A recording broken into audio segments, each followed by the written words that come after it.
High friend, आज चाहिँ हामीले वर्डमा रहेको डिजाइन ट्याबलाई चाहिँ इनडिपमा सिक्नेछौँ होइन। कसरी यस्तो खालको डकुमेन्टलाई चाहिँ यस्तो बनाउने, मात्र एक क्लिकमा कसरी यसमा चाहिँ पेज बोर्डर एड गर्ने, कसरी पेजको कलर चेन्ज गर्ने र कसरी आफ्नो डकुमेन्टमा चाहिँ वाटरमार्क एड गर्ने यो भिडियोमा सिक्दैछौँ। योभन्दा अगाडिको भिडियो चाहिँ मैले होम ट्याब र इन्सर्ट ट्याबको बारेमा बनाएको थिएँ। हेर्नु भएको छैन भने यही मुनि डिस्क्रिप्सनमा अथवा माथि आई बटनमा लिङ्क दिएको छु, त्यहाँबाट पनि हेर्न सक्नुहुन्छ। सो आजको यो भिडियो चाहिँ सुरु गरौँ है त। सुरुमा चाहिँ म रेन्डम टेक्स्ट जेनेरेट गर्छु, RND रेन्डम 4,5। मैले चाहिँ यो रेन्डम टेक्स्ट जेनेरेट गरिसकेको छु। अब यसमा चाहिँ मलाई बोर्डर एड गर्नु पर्यो भने मैले कसरी एड गर्न सक्छु? सुरुमा हामी जान्छौँ डिजाइन ट्याबमा, अनि त्यसबाट चाहिँ हामी पेज बोर्डरमा जान्छौँ र यहाँबाट चाहिँ पेज बोर्डरको लागि चाहिँ सुरुमा तपाईँले सिलेक्ट गर्नुपर्ने हुन्छ बक्स भन्ने अप्सन। यो सिलेक्ट गरिसकेपछि तपाईँले बोर्डर एड गर्न सक्नुभयो यो तरिकाले। बट अझ यसलाई चाहिँ हामीले इनटिपमा कन्ट्रोल गर्दा चाहिँ कसरी गर्ने त भने बोर्डरमा जाने होइन, र यहाँबाट चाहिँ तपाईँले देख्न सक्नुहुन्छ कलर भन्ने अप्सन।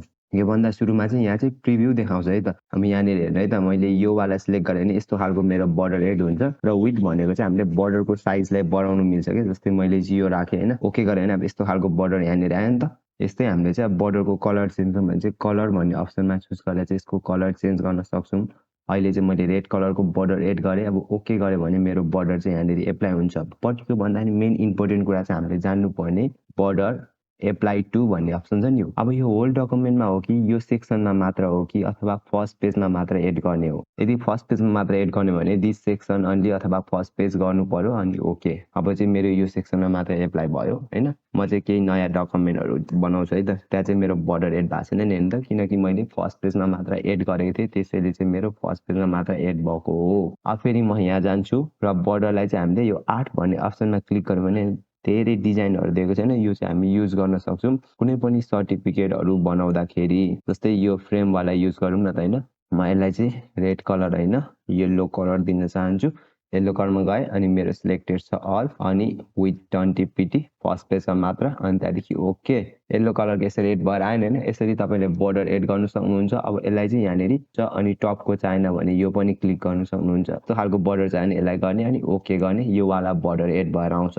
अब अझै हामीसँग चाहिँ पेज बोर्डरमा चाहिँ के छ, हामीसँग स्याडो भन्ने अप्सन छ नि होइन। यहाँ क्लिक गर्नु भने चाहिँ तपाईँको बोर्डरमै स्याडो बसिन्छ कि। अहिले चाहिँ हामी यो बोर्डरलाई चाहिँ रेड कलर बनाऊँ न त, हल्का राम्रो देखेन नि होइन, रेडमा चाहिँ राम्रो राम्रो देखिन्छ कि। यसमा स्याडो एप्लाई भएर आयो तपाईँको बोर्डरमा। मैले स्याडो सिलेक्ट गरेको छुइनँ नि त होइन, स्याडो सिलेक्ट गरेँ त मेरो यो फर्स्टवाला बोर्डर भयो। अनि यसको विथ चाहिँ म हल्का इन्क्रिज गरिदिन्छु 4 पिटीसम्म अनि ओके। स्याडो सिलेक्टेड हुनु पर्यो, ओके। हेर्नु त यसरी चाहिँ हाम्रो बोर्डरमा स्याडो एड भएर आउँछ, स्याडो हामीले सिलेक्ट गऱ्यौँ भने। अनि यहाँनिर चाहिँ एउटा अप्सन छ हामीसँगको कस्टमाइज। यहाँबाट चाहिँ तपाईँले आफ्नो बोर्डरलाई चाहिँ आफ्नो सोच अनुसारले चाहिँ कस्टमाइज गर्न सक्नुहुन्छ। तपाईँले चाहिँ कस्तो खालको बोर्डर चाहिन्छ त। अब जस्तै यहाँबाट चाहिँ यो सिलेक्ट गरिसकेपछि चाहिँ यहाँनिर तपाईँले मलाई चाहिँ यो बाहिरपट्टि जुन छ नि एप्पलको चाहियो भने एप्पल सिलेक्ट गर्छु। मलाई राइटपट्टि चाहिएन होइन, लेफ्टपट्टि मात्र चाहियो भने यो सिलेक्ट गरेँ अनि यहाँबाट विथ। अब हामीले यो मुनिको जुन आर्ट सिलेक्ट गर्दा चाहिँ कलर सिलेक्ट गर्ने अप्सन चाहिँ पाउँदैनौँ है, किनकि आर्टमा त बाई डिफल्ट यसकै कलर हुन्छ नि त, त्यसैले ओके। हेर्नु त मेरो एप्पल एड भएर आयो नि। यो तरिकाले चाहिँ तपाईँले बोर्डर एड गर्नु सक्नुहुन्छ। अब अर्को हामीसँग छ पेज कलर। यहाँबाट चाहिँ हामी पेजमा चाहिँ कलर एप्लाई गर्न सक्छौँ। अब मलाई चाहिँ यसमा चाहिँ ब्ल्याक कलर चाहियो भने म ब्ल्याक कलर यसरी सिलेक्ट गर्छु होइन। ब्ल्याक कलरको पेज भयो होइन, मलाई यो ब्ल्याक मन परेन, म यसमा चाहिँ कुन चाहन्छु येल्लोइस चाहियो भने म येल्लो कलर सिलेक्ट गर्छु। यसरी येल्लो कलर एड हुन्छ। भरे तपाईँलाई कलर चाहिएन भने तपाईँले नो कलर पनि गर्न सक्नुहुन्छ।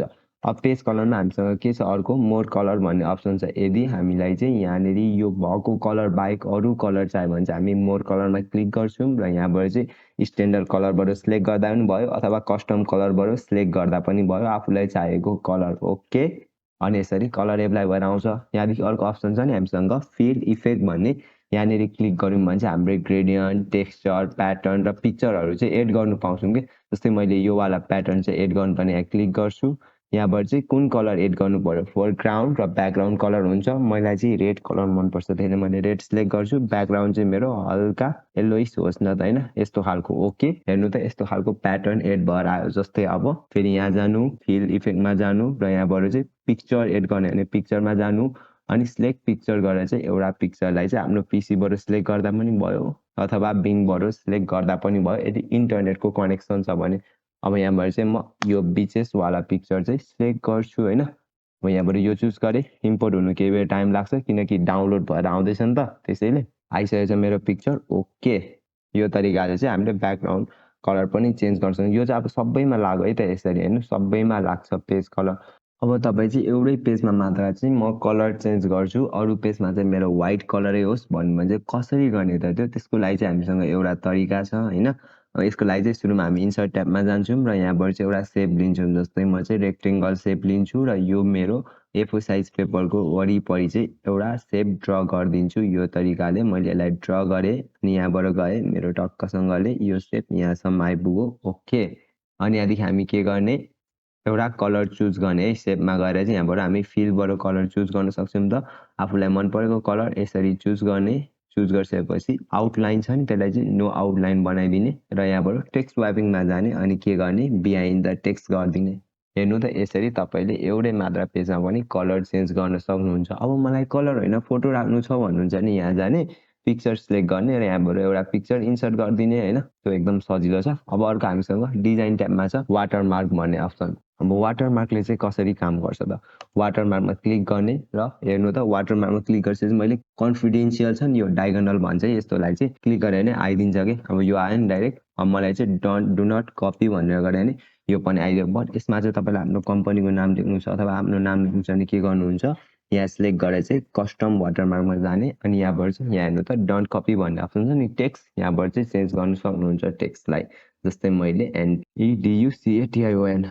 ओके, अनि यहाँबाट चाहिँ तपाईँले ल्याङ्ग्वेज पनि चेन्ज गर्न सक्नुहुन्छ, फन्ट स्टाइल पनि चेन्ज गर्न सक्नुहुन्छ, साइज पनि चेन्ज गर्न सक्नुहुन्छ अनि यसको कलर पनि चेन्ज गर्न सक्नुहुन्छ।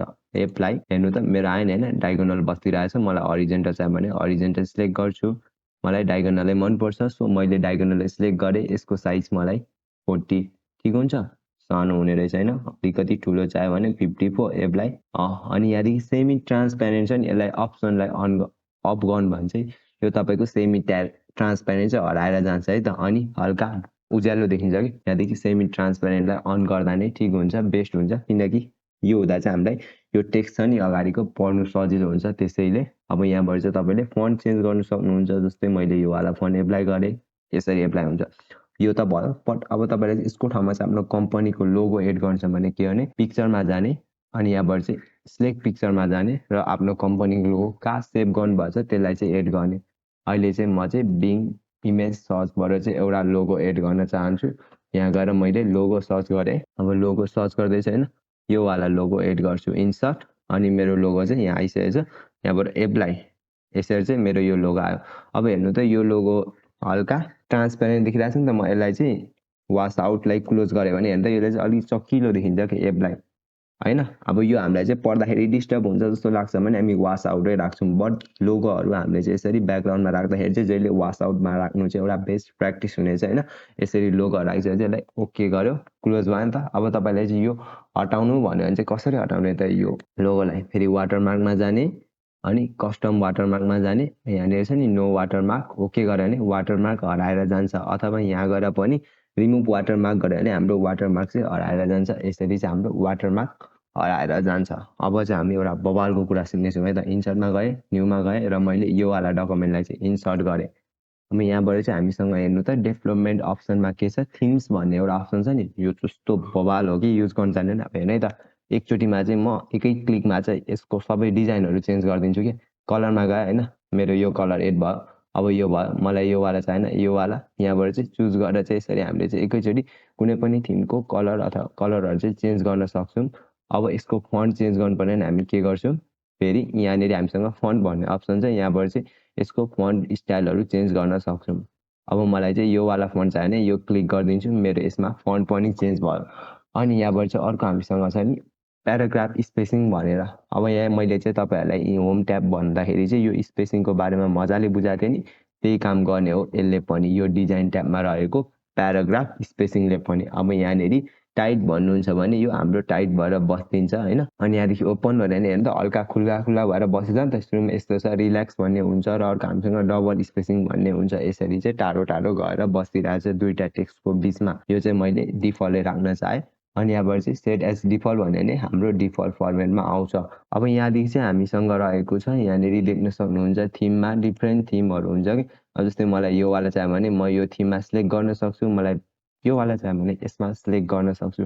यहाँबाट अघि हामी के गर्दै थियौँ, कलर चेन्ज गर्दै थियौँ नि, अब यहाँबाट चाहिँ हामी थिमै चेन्ज गरिदिन सक्छौँ कि अब थिममा चाहिँ कलर फन्टहरू चाहिँ डिफ्रेन्ट हुन्छ कि अब जस्तै यहाँ हेर्नु त यो बेग्लै फन्टको भयो अनि फेरि यो बेग्लै फन्टको भयो अब यहाँबाट तपाईँले माथिबाट यसरी चुज गरेर बेग्ला बेग्लै इन्सर्ट पनि गर्न सक्नुहुन्छ सो हाम्रो चाहिँ डिजाइन ट्याबमा रहेको टुलहरू चाहिँ यति नै हो होइन केही बुझ्नु भएको छैन भने कमेन्ट गर्नु सक्नुहुन्छ यदि भिडियो मन पऱ्यो भने लाइक गर्न सक्नुहुन्छ र जो चाहिँ वर्ड सिक्नु चाहनुहुन्छ उहाँसँग सेयर पनि गर्न सक्नुहुन्छ अर्को आउने भिडियोमा चाहिँ हामी लेआउटको बारेमा बुझ्नेछौँ लेआउट पनि केही छैन थोरै नै रहेछ अनि रिफ्रेन्सिङको बारेमा मेलिङ भ्यू सकिँदा जान्छ see you in the next video guys